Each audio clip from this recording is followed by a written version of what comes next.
Bonjour, bienvenue dans cette nouvelle vidéo. Alors, pour commencer, je dois m'excuser. Bah oui, j'ai eu un accident capillaire la semaine dernière. Enfin, si vous ne regardez pas la vidéo au moment où elle sort, la vidéo précédente, voilà, ça arrive. Il y avait du vent. Je vois pas quoi dire d'autre pour ma défense. Alors, ceci étant dit, qu'est-ce qu'on racontait du coup? Bah justement, lors de la dernière vidéo, on disait que eh bien, l'orgasme vaginal existait et que de dire que l'orgasme vaginal n'existait pas et qu'il n'y avait qu'un orgasme clitoridien, c'était une stupidité. Je vous invite à retourner voir la vidéo si vous ne l'avez pas encore vue. D'ailleurs, ces notions de plaisir, qu'il soit clitoridien ou vaginal, en tout cas de la zone sexuelle, sont très importantes à connaître pour éviter ou pour guérir de problèmes sexuels comme par exemple le manque de désir ou le manque de libido ou le vaginisme ou les douleurs à la pénétration. D'ailleurs, vous trouverez des formations complètes là-dessus dans la description. Et donc on avait fini la vidéo la semaine dernière, enfin la dernière fois, en se disant mais pourquoi?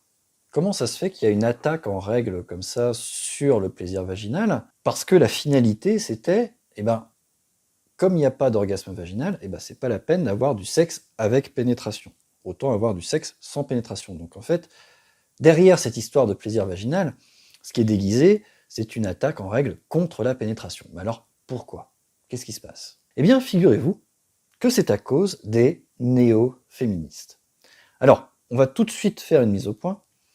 Je distingue de façon absolue les féministes, disons, historiques, celles qui se sont battues pour le droit des femmes, pour que les hommes et les femmes aient exactement les mêmes droits, et qui ont tout mon respect, et on va dire les néo-féministes, les féministes actuelles, qui, elles, nous font la morale à longueur de journée, et je pense que vous avez remarqué, elles disent la plupart du temps, n'importe quoi. Et le problème, c'est qu'elles disent n'importe quoi, mais elles ont accès aux médias. C'est-à-dire que, on va dire, l'élite intellectuelle parisienne est farcie de ces néo-féministes-là. Donc elles ont le droit de citer de partout, elles ont vraiment une parole qui s'entend, parce qu'elles peuvent faire du lobbying, justement, dans les médias mainstream. Et donc, je le répète, ces néo-féministes disent tellement n'importe quoi qu'il y en a même certaines qui considèrent que toute pénétration, même si elle est consentie, est une agression sexuelle. Alors pourquoi, me direz-vous? Pourquoi ce cheval de bataille-là? Eh bien c'est simple. Parce que la pénétration, ce n'est pas quelque chose de naturel. C'est quelque chose qui demande un effort aux femmes. C'est un apprentissage. Oui, effectivement, c'est un apprentissage. Vous allez me dire peut-être, oui, mais enfin bon, le vagin, c'est fait pour être pénétré, il n'y a pas besoin d'apprendre. Si. Moi, je vous répondrai, c'est pas parce que vous avez des jambes qui sont exactement faites pour que vous n'avez pas dû apprendre à marcher. Ou bien, c'est pas parce que vous avez des mains et des doigts qui sont parfaitement adaptés pour jouer du piano que vous savez en jouer. Alors certes, le fonctionnement des vagins est plus simple que la marche et encore plus que de savoir jouer du piano, mais c'est le même principe qu'on évoque ici. Donc non seulement il y a besoin d'un apprentissage, mais il y a aussi besoin d'une réassurance, parce que c'est pire que ça. Autant votre cerveau sait que jouer du piano, par exemple, ce n'est pas dangereux, mais notre cerveau, à l'origine, chez les hommes et les femmes d'ailleurs, considère que la pénétration, c'est dangereux. Oui, c'est logique. Imaginez, vous êtes pénétré, je sais pas moi, ici. Vous risquez de mourir. En fait, on a un espèce de réflexe archaïque anti-pénétration, un réflexe de survie qui dit « on ne me pénètre pas ». Et pourquoi? Eh bien parce que si on pénètre mon corps, je risque d'être blessé, je risque même de mourir.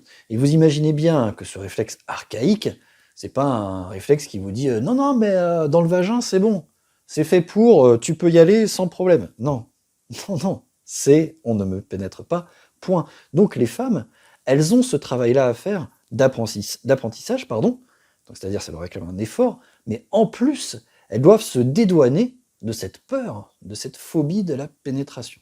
D'accord? Donc dans un premier temps, elles doivent comprendre, faire l'apprentissage que la pénétration, ça n'est pas dangereux, et ensuite, une fois que ça c'est fait, elles doivent faire l'apprentissage que, au contraire, ça peut même être très agréable.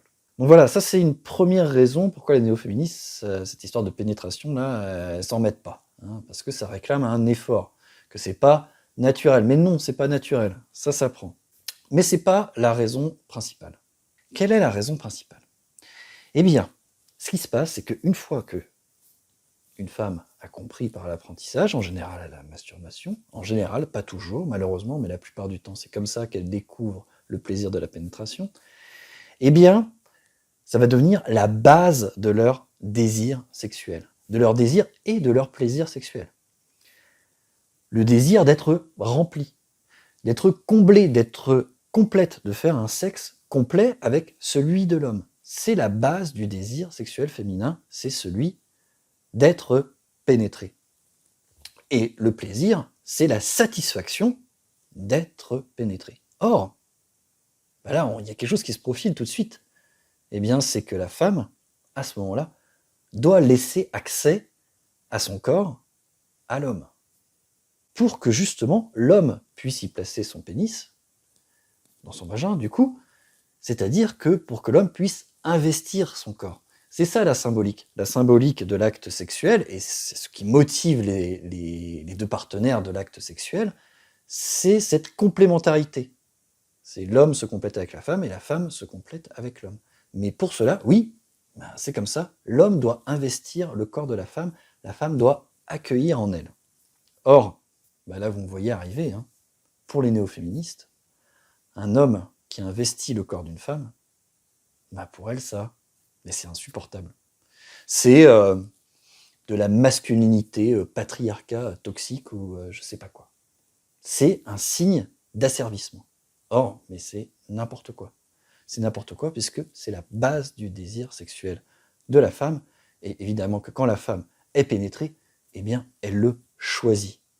Finalement, qu'est-ce que c'est la morale de tout ça dans notre époque, là, avec ces féministes de la morale? C'est que ces féministes-là, en fait, elles luttent contre le plaisir de l'homme, le plaisir sexuel, mais aussi contre le plaisir sexuel des femmes. Donc si vous voulez en savoir plus, je vous rappelle que vous pouvez aller sur le blog sexologue.com, il y a les liens en description, et vous aurez plus d'infos sur la sexualité en général, sur la pénétration et sa symbolique, et sur son importance qu'elle a dans les relations sexuelles. Merci d'avoir suivi cette vidéo, et puis je vous dis bonne journée, et à la prochaine.